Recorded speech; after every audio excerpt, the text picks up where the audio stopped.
नमस्कार, मैं प्रभात रंजन मिश्रा और आप देख रहे हैं नेशन लाइव। एक चीज जो बहुत महत्वपूर्ण है, जिसे आज के समय में जाना जाना जरूरी है, वो ये है कि क्या प्राचीन पद्धति में रैकी, टैरो कार्ड हीलिंग जैसी चीजें मौजूद थी जो आज बहुत ज्यादा लोकप्रिय हो रही हैं। मेरे साथ आयुष हैं। आयुष सेलिब्रिटी हीलर हैं और बड़े बड़े सेलिब्रिटी उसकी हीलिंग करते हैं। क्या है ये हीलिंग पद्धति और किस तरीके से इसके भारतीय होने के प्रमाण मिले हैं, इस चीज़ के बारे में मैं आयुष से बात करूंगा। आयुष, पहले तो स्वागत है आपका हमारे शो में। आयुष, हीलिंग क्या है और हीलिंग किस तरीके से काम करती है, ये जानना बहुत ज़रूरी है। क्योंकि देखिए, एक चीज़ जो स्पष्ट रूप से मैं कहना चाहूँगा, विश्वास और अंधविश्वास के बीच में एक बहुत छोटी सी रेखा है, यानी कि फेथ एंड सुपरस्टिशन जो है वो बहुत ही डाइल्यूट सी लाइन से जो है ना वो उनका एक पार्टीशन हो रखा है। तो वो सुपरस्टिशन है या फेथ है?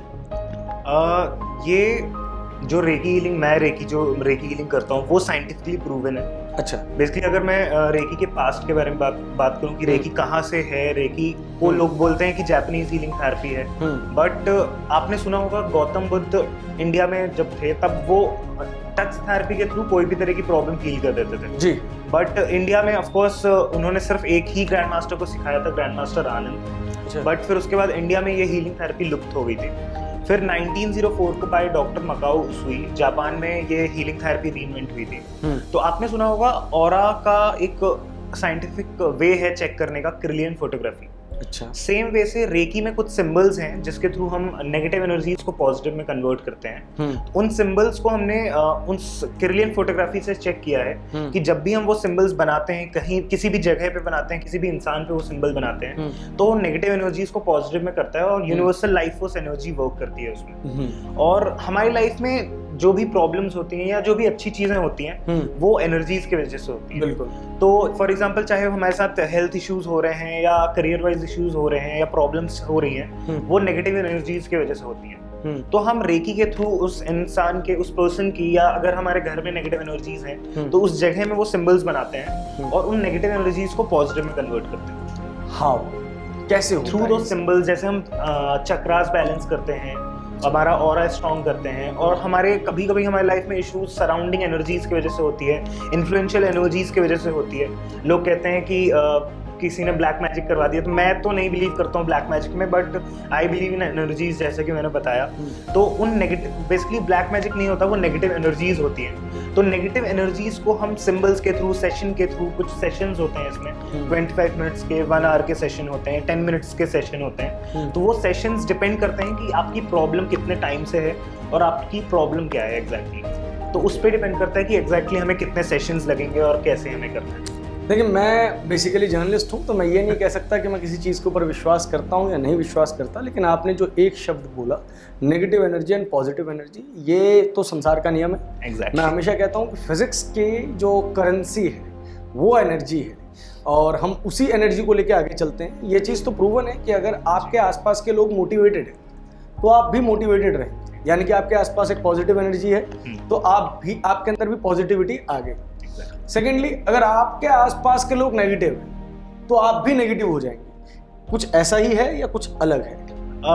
देखिए, ये तो बहुत सही बात है कि अगर हमारे आसपास जितनी ज़्यादा जो भी तरह की एनर्जीज रहती हैं हमारे आसपास, फॉर एग्जांपल अभी यहाँ जैसे स्टूडियो है तो बहुत ही पॉजिटिव एनर्जीज हैं, तो हम बहुत ही अच्छा लग रहा है, अच्छा फील यहाँ पे इसका मतलब पॉजिटिव लोग बैठे हुए हैं। मुझे एक बंदे पे डाउट था, लेकिन यहाँ पे सारे लोग पॉजिटिव हैं। सो बेसिकली एनर्जीज ऐसी ही वर्क करती हैं। ऑफ कोर्स आपको जैसे आपका वही होता है कि माहौल बहुत मैटर करता है। हाँ। तो माहौल अगर पॉजिटिव है तो हम पॉजिटिव हो सकते हैं। और सेकेंडली, हर बार ऐसा नहीं होता कि अगर माहौल नेगेटिव है तो सामने वाला इंसान भी नेगेटिव हो जाए, उसके ऊपर डिपेंड करता है। लेकिन आपकी पावर तो शायद डिक्रीज होगी ना, ऐसा थोड़ी ना। हम देखो, -5 न्यूटन +10 न्यूटन, या अगर फोर्स की यूनिट की बात कर ले, जूल्स पे आ जाता है, एनर्जी की यूनिट जूल्स है।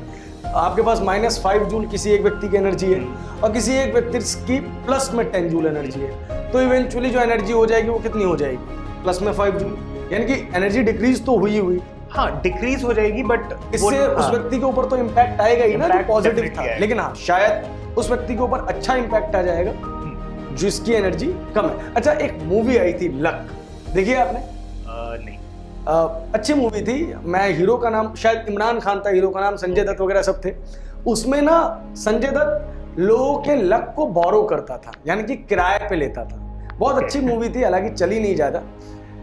मैं ये पूछना चाहता हूँ, क्या ऐसा कुछ होता है कि आप लक को बोरो करते हैं? क्योंकि कई बार हमने सुना है इस चीज के बारे में। देखिए, मैंने पहले स्टार्टिंग में ही आज आपको बताया था कि सुपरस्टिशन और फेथ के बीच में एक बहुत डाइल्यूट सी लाइन है, जिस लाइन को समझ पाना सबके लिए जो है वो आसान नहीं है, बहुत मुश्किल है ये। तो जो ये लक बोरो करने की बात है, कई बार लोग कहते हैं कि आप ये चीज कर लो तो आपके आसपास की चीजें बदल जाएंगी, आप वो चीज कर लो तो आपके आसपास की चीजें बदल जाएंगी। उनके बदलने के लिए सबसे जरूरी क्या है? उनके लिए वो एनर्जीज, देखिए जो लक होता है वो भी एनर्जीज के ऊपर डिपेंड करता है। आप लक कितना भी अच्छा हो, जब तक हम फॉर एग्जांपल मैं अगर बोलूँ मेरा लक अच्छा है, मेरे पास चीजें आएंगी, बट मैं घर पे बैठा रहूंगा, बट अपने आप चीजें आएंगी, ऐसा तो होता नहीं है। तो हमें अपना हार्डवर्क करना चाहिए, अपने तरफ से हमें अपनी मेहनत करनी चाहिए। और लक बोरो करना मैं बिलीव नहीं करता हूँ। मतलब कि ये सारी चीजें एज अ कैटलिस्ट काम करती है। रिएक्टेंट तो आपकी अपनी मेहनत ही है, और रिएक्टेंट और कैटलिस्ट जो है वो शायद आपकी स्पीड को इंक्रीज कर देगा। जैसे कि मैं एक इंसिडेंट बताऊंगा। 2015 या 16 में जब भी मैं रेकी कंटिन्यू कर रहा था, मैंने जैसे बताया, तो उस टाइम मेरे पास एक कॉल आया रिगार्डिंग कि एक स्टूडेंट थी, वो सीए का एग्जाम देने वाली थी। तो उन्होंने बोला कि आप रेकी हीलिंग से क्या कर सकते हैं, मैं बहुत बार एग्जाम दे चुकी हूँ, मैं हो नहीं पा रहा है। तो मैंने बोला मैं अपने तरफ से डेफिनेटली एनर्जीज पास ऑन करूंगा और मैं एनर्जी हीलिंग करूंगा। तो उन्होंने बोला ठीक है, हमने सेशन शुरू कर दिया एंड एग्जाम हुआ एंड वो एग्जाम में पास नहीं हो पाई। अच्छा। तो उन्होंने मुझे बोला कि आपने तो हीलिंग की थी, मैं पास क्यों नहीं हो पाई?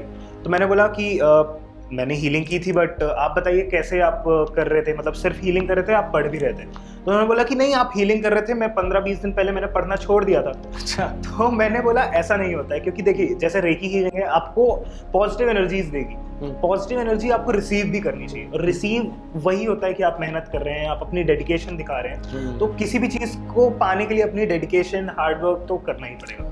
आयुष, आपकी उम्र ज़्यादा नहीं है और आप सेलिब्रिटी हीलर बन चुके हैं, तो पहले एक बात बताइए कि आपके माँ बाप ने नहीं कहा कि इंजीनियरिंग कर लो, बहुत स्कोप है?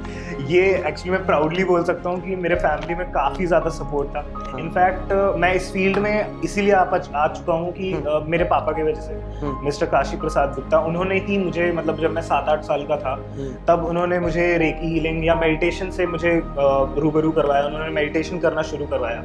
और जब मैं 12 साल का था तो उन्होंने मुझे रेकी सिखाई। मिस्टर देवांग शुक्ला मेरे ग्रैंड मास्टर हैं, तो उन्होंने मुझे रेकी सिखाई। एंड ऑफ कोर्स जब 12 साल का था, मैंने इतना कुछ सोचा नहीं था कि मेरे को हील करना है लोगों को। बट उसके बाद मेरे मॉम को थ्रोट कैंसर डायग्नोज हुआ था 4 से 5 महीने बाद। तो मैंने हीलिंग शुरू की थी, बट उनकी मेडिकेशन एंड ऑल सब चल रही थी हॉस्पिटल एंड ऑल में, जो भी मेडिकेशंस होती हैं कैंसर की। उस टाइम उतने ट्रीटमेंट्स नहीं थे कैंसर के। तो 3 से 4 महीने की हीलिंग में उनका कैंसर क्योर हो गया था। अच्छा। डॉक्टर्स ने बोला कि आज के बाद ये प्रॉब्लम दोबारा नहीं आएगी, और टचवुड आज तक उनके थ्रोट में या ऐसा कुछ इशू नहीं आया है कि थ्रोट में इशू आया हो पास्ट की वजह से। तो वहाँ आप मेरे को ये बोल सकते हैं कि वो एक टर्निंग मोमेंट था लाइफ का, कि ऑफ कोर्स अगर रेकी हीलिंग से कैंसर जैसी चीज ठीक हो सकती है, तो डेफिनेटली बहुत सारे ऐसे लोग हैं जो अपनी छोटी प्रॉब्लम से, बड़ी प्रॉब्लम से परेशान है। तो मैं अपने तरफ से पूरी कोशिश कर रहा था और करता रहूंगा कि उनकी प्रॉब्लम्स हील कर पाऊँ।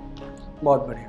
सेलिब्रिटी हीलिंग पे आते हैं, कौन कौन से सेलिब्रिटीज हैं जिनको आप अपनी हीलिंग की जो सुविधाएं हैं वो मुहैया करवाते हैं? और अगर लोग आपसे हीलिंग करवाना चाहें तो किस तरीके से संपर्क वगैरह कर सकते हैं? देखिए, मैं सिर्फ सेलिब्रिटी हीलर नहीं हूँ, मैं सभी की हीलिंग करता हूँ। जो भी कॉल करेगा या जो भी मेरे को मैसेज करेगा इंस्टाग्राम, फेसबुक या जहाँ से भी, उनको गूगल पे मेरा नंबर मिल जाएगा, तो मैं डेफिनेटली उनकी प्रॉब्लम हील करूँगा। एंड अगर हम सेलिब्रिटीज़ की बात करें तो अभी तक मैंने अपने रेमो डिसूजा सर का नाम सुना होगा, रवि दुबे, एंड मैंने इनका नाम तीसरे नंबर पे ले रहा हूँ, बट श्री अमिताभ बच्चन सर, उनके मैंने 2 रेकी सेशंस किए हैं, उन्होंने मुझे अवार्ड दिया है यंगेस्ट रेकी हीलर का।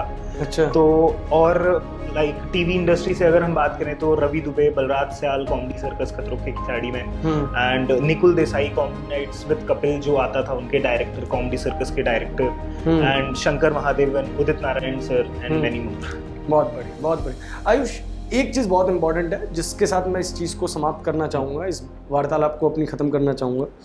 हीलिंग क्यों इम्पोर्टेंट है और क्या हीलिंग से लोगों के जीवन में बदलाव आ सकता है? हीलिंग इसलिए इम्पोर्टेंट है अभी जो फिलहाल जो समय चल रहा है पैंडेमिक का, कोरोना की वजह से लोग काफ़ी ज़्यादा मेंटल हेल्थ से, फिजिकल हेल्थ से एंड उसके वजह से जो उनके करियर में भी इम्पैक्ट आया है, लाइफ में इम्पैक्ट आया है, तो उसके वजह से हमारे जो चक्रास होते हैं या हमारी लाइफस्टाइल होती है उसमें काफ़ी सारे बदलाव आए हैं। और रेकी हीलिंग, या मैं अगर रेकी हीलिंग कर रहा हूँ, मैं सिर्फ रेकी हीलिंग को प्रमोट नहीं कर रहा हूँ, मैं अल्टरनेट हीलिंग थेरेपीज जो साइंटिफिकली प्रूवन है, अभी तक तो रेकी साइंटिफिकली प्रूवन है, बट अल्टरनेट हीलिंग थेरेपीज ऐसी बहुत सारी हीलिंग थेरेपीज है, जैसे प्राणिक हीलिंग भी वर्किंग है। आई विल नॉट, मैं उस पर कमेंट नहीं करूंगा, बट मैंने भी उससे सुना है कि उससे भी रिजल्ट्स आते हैं। तो जैसे कि ये सारी हीलिंग थेरेपीज हैं, अभी जो समय चल रहा है उसमें काफी हेल्पफुल रहेगा। लेकिन लोग इन्हें सुपरस्टिशन भी तो कहते हैं, अंधविश्वास भी तो कहते हैं।